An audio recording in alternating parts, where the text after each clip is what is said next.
There's no mistaking this Ninja for another bike because it looks like nothing else on the road. This Japanese mothership epitomizes road presence. The signature quad projector headlights and the contoured bodywork, they form an imposing visual of its hypersport pedigree. And when you look closer, you're blown away with the attention to detail. Because every single thing on this bike has been built for a purpose.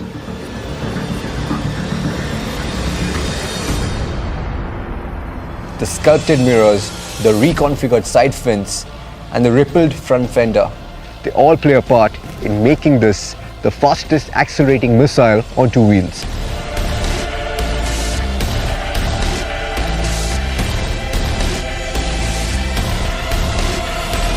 To end the Suzuki Hayabusa's long dominance as the fastest production bike in the world, Kawasaki re-engineered their flagship Ninja in 2012 to end the trench warfare once and for all.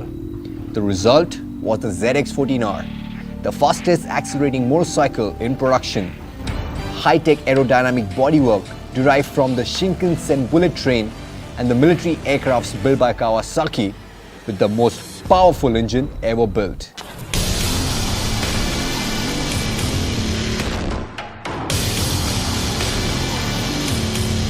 And you are left with a motorcycle that accelerates like this.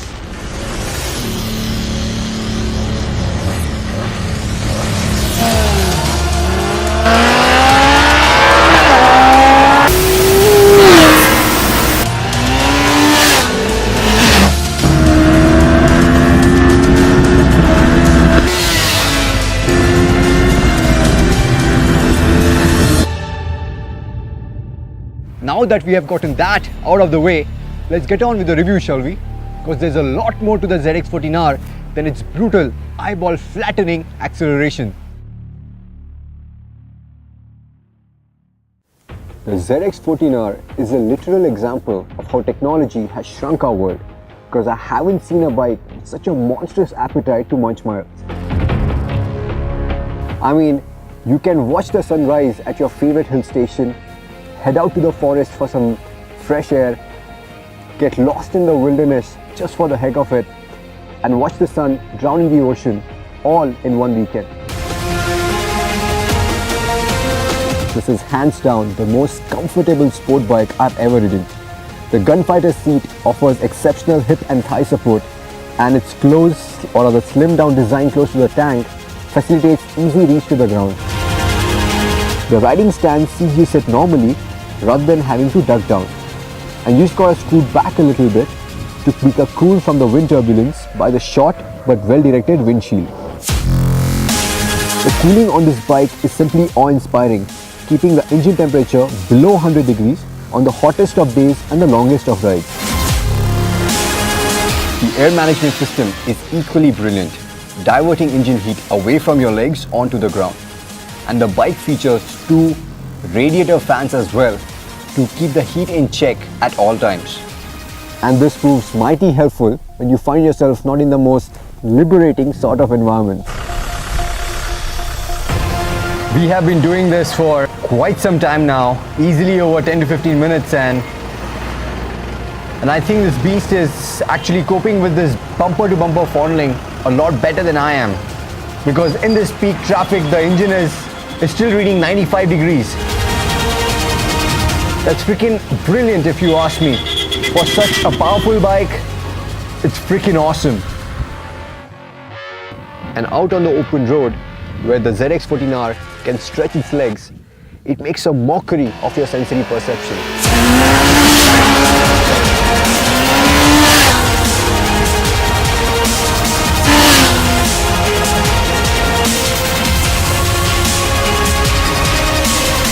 When you're making more torque at 4500 RPM than the peak torque output of the ZX10R, quick overtakes often turn out to be far too quick, and this bike masks speed like none other.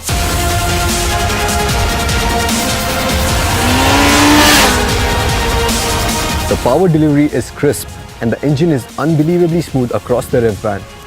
This, combined by the excellent wind protection and the lack of any vibrations, seriously undermine the pace you're carrying. But then, the potent brakes and the ABS system on the ZX14R also helps you shed speed in haste.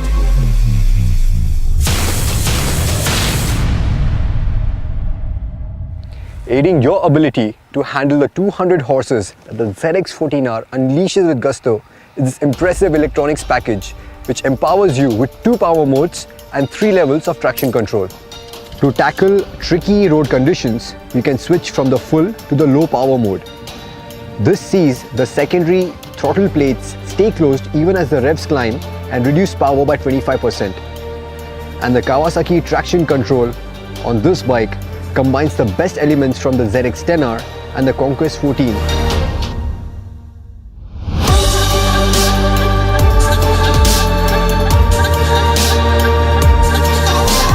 But the 14's progressive power delivery saw me leave the traction control in the least intrusive mode, as I just couldn't get enough of the power wheelies that this monster dispenses at will.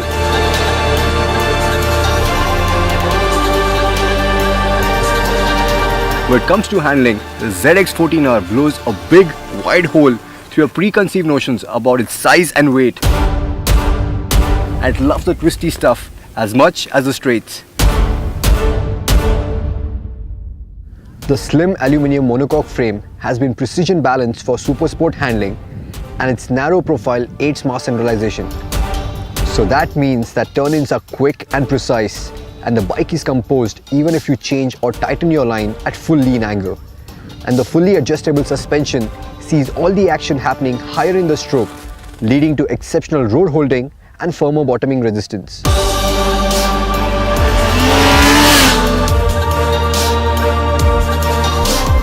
But on the stock setting, the suspension is on the softer side, and you have to give the bike a little more time to settle during transitions.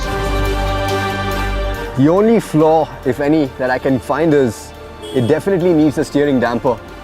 Considering the sheer amount of torque this makes, you're never too far away from a tank slapper, especially when you start pushing it hard on the twisty bits. So that's something which I would recommend. And secondly, the 95 octane petrol requirement that this one has, it's not very easily available when you're going touring, and that basically put a lot of stress on the engine. It would heat up.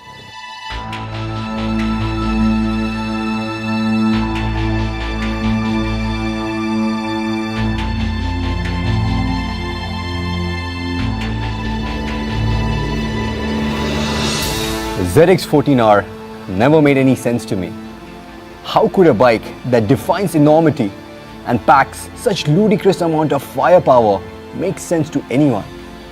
But take it for a spin and you will have your jaw on the ground. It's so darn easy to ride despite its tarmac tearing torque. The engine and the gearbox, I love them. They are super refined and they stay butter smooth on the longest of journeys. The seat and the ergos, it seems like they had been designed to take you to the moon and back comfortably. And yes, this happens to be the fastest accelerating machinery that you can buy after a fighter jet. So does it make any sense, you ask? Well, go figure.